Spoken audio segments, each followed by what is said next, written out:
Mesdames, Messieurs, bonjour et bienvenue. Vous êtes sur Ziana TV, la chaîne de la diaspora. C'est l'heure de l'éditeur d'Arsène Poitiers. Arsène, bonjour. Bonjour, Sire. Arsène Poitiers, vous nous proposez un édito spécial. Poule, ma poule, mon pou républicain. Exactement, mon cher. Le républicain, mon cher Sire, veut qu'on condamne les crimes abjects qui sont en cours d'être commis dans le Poule par des lâches ennemis du vivre ensemble. En ciblant la région du Poule et les villes avoisinantes, les ennemis du peuple visent le Congo tout entier, la République, dans ses principes de liberté, d'unité, de travail et progrès. Et ils ont choisi de diviser le Congo pendant que l'urgence est de préserver son unité et réaffirmer sa solidarité envers chaque fils et fille du Poule.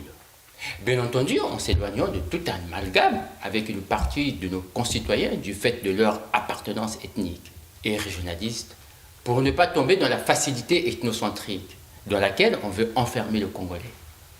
À qui profitent ces crimes?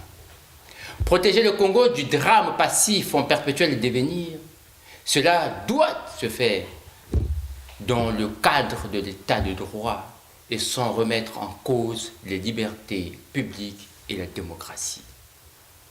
Pour cela, mon cher Sire, les réactions des uns et des autres me paraissent inquiétantes et surtout nuisibles pour le vivre ensemble. Tenez, le porte-parole de la police congolaise que vous avez interrogé sur Ziana TV nous dit être à la traque des terroristes. Qui sont ces terroristes? Mieux encore, qui est le terroriste? Est-ce bien la même personne qui, il y a peu de temps, fut le représentant du président Sassou sur les questions de sécurité et de paix? Il parle du Poule sans prendre le pouls de la population agonisante, meurtrie et désemparée. Où est la mission première de la police? Celle de sécuriser la population et non de la traumatiser. Du côté politique, il a fallu des morts, des ressortissants de la Likwala dans le Poule pour que ces derniers sortent de leur silence et convoquent une réunion d'urgence. Et ces partisans ont le culot de l'afficher sur leur page Facebook comme si les morts du Poule n'avaient aucun droit au coup de gueule. Et vous venez nous parler de la République une et indivisible. Au diable les politiques sectaires. Ils se réunissèrent et consolèrent les populations du Poule avec 750 000 francs CFA, soit 1100 €, de qui se moque tant. Voilà que le député de Kinkal dit son cœur saigne. Un vrai coup de gueule aurait illustré la douleur du saignement pour obliger une solution immédiate. Et il poursuit, mon cher Sire, avec un diagnostic dont lui-même il a le secret, que la jeunesse du Poule est instrumentalisée, sans nous dire par qui. Si tel est le cas, les cadres du Poule le sont aussi. Qui les a armés? Qui les a formés? Lorsque nous savons qu'au Congo, il y a deux entreprises qui embauchent, l'armée d'une part et les milices privées de l'autre. Qui est derrière qui? N'est-ce pas là la causalité de la cause causante? Poule, ma poule, affirme comme préalable qu'aucune solution ne doit se faire en dehors des Congolais, dont l'action à l'endroit du Poule doit être le déclencheur du dialogue intercongolais.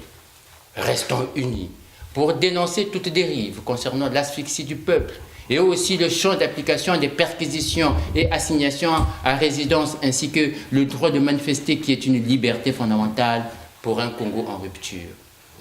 Rappelant la nécessité de maintenir l'unité du Congo et s'opposer à la stigmatisation des ressortissants du Poule.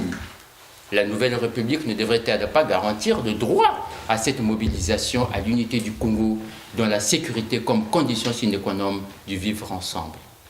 C'est à ce titre que le politique et la société civile, mon cher Sire, sont invités à proposer des solutions objectives nécessaires à ramener les Congolais à se parler.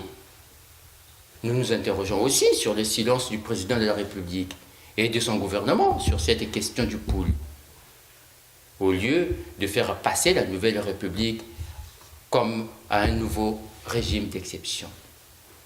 La nécessité sécuritaire du pouvoir ne doit pas reléguer au second plan les graves problèmes que connaît le Congolais. Ce n'est pas de cette refondation sécuritaire et autoritaire que vous avez appelé au changement de la Constitution en cherchant à traquer tous ceux et toutes celles qui ne pense pas en fanatique.